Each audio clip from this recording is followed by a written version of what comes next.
No, your eyes are not deceiving you. This is a spoiler-filled review. If you have not seen the movie, click off this video now.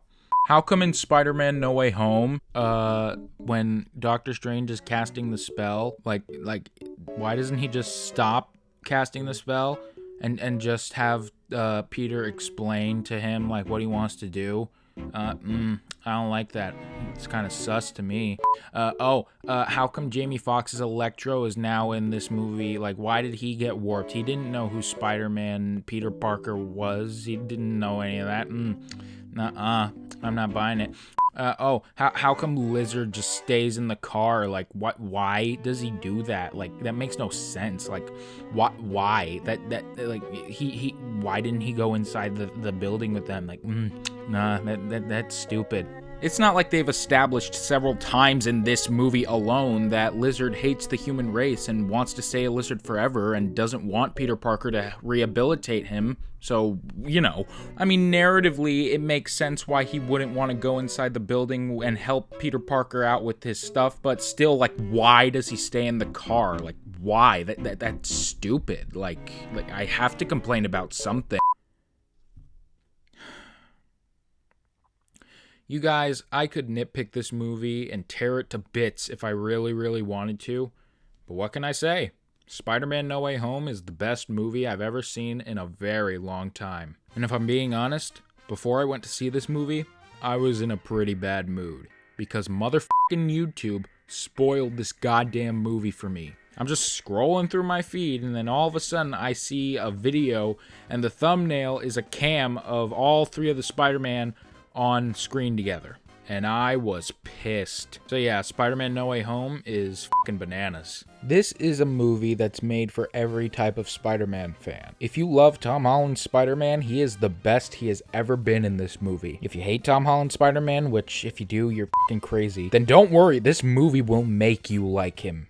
And yes, the worst kept secret in the business, heroes and villains from previous Spider-Man movies show up for a big final crossover showdown. You got characters like Alfred Molina as Doc Ock, or Willem Dafoe as Norman Osborn, or Jamie Foxx as Electro. And then you have some other actors which didn't want to be there. For example, Sandman. Why is he just a vague outline of a man made out of sand instead of actual Flint Marko? I don't know, I just thought it was kind of weird. But actors like Alfred Molina and Willem Dafoe are doing an amazing job in this movie. Willem Dafoe's Green Goblin is probably the scariest he's ever been in this movie.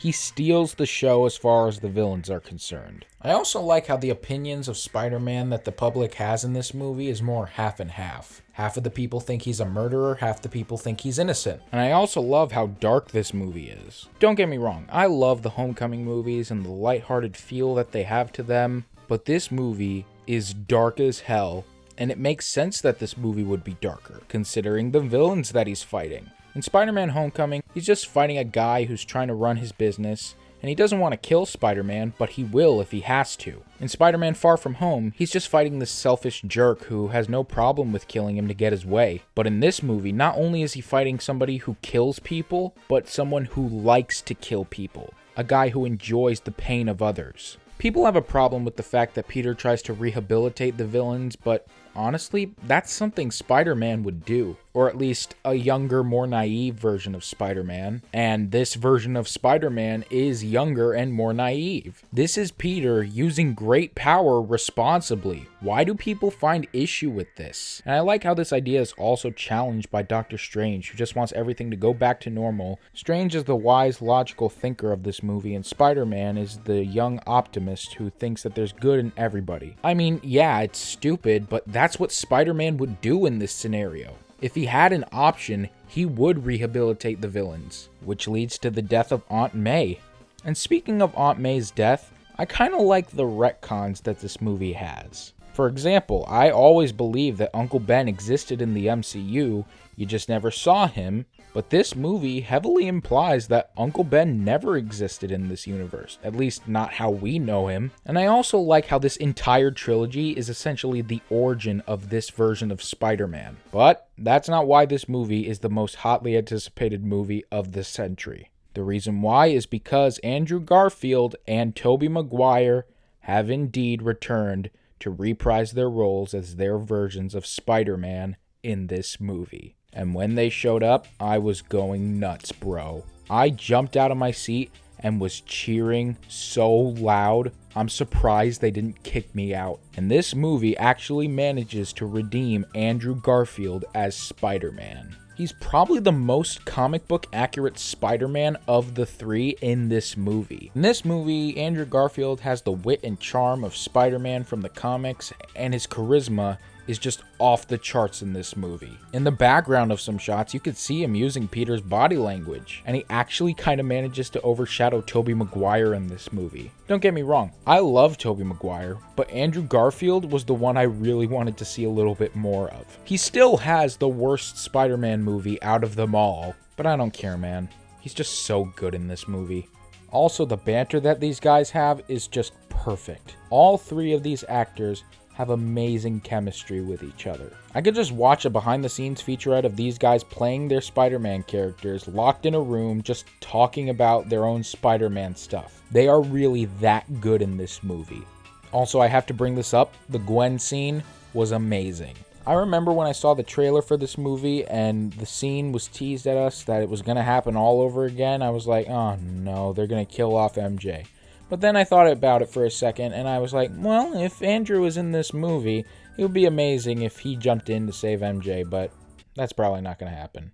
But then it happened, and while everybody in the theater was standing up cheering, I was just sitting there with a big grin on my face. In a lot of ways, this feels like the payoff that these characters never got. These characters got some pretty bad finales, mainly because they weren't supposed to be finales. But the movies were so bad that they decided to cancel any future projects they would have had. But this movie really gives the perfect conclusion that these characters needed. Doc Ock especially. I've always wanted to see this guy get redeemed, but we never really got a chance to see that until this movie came out.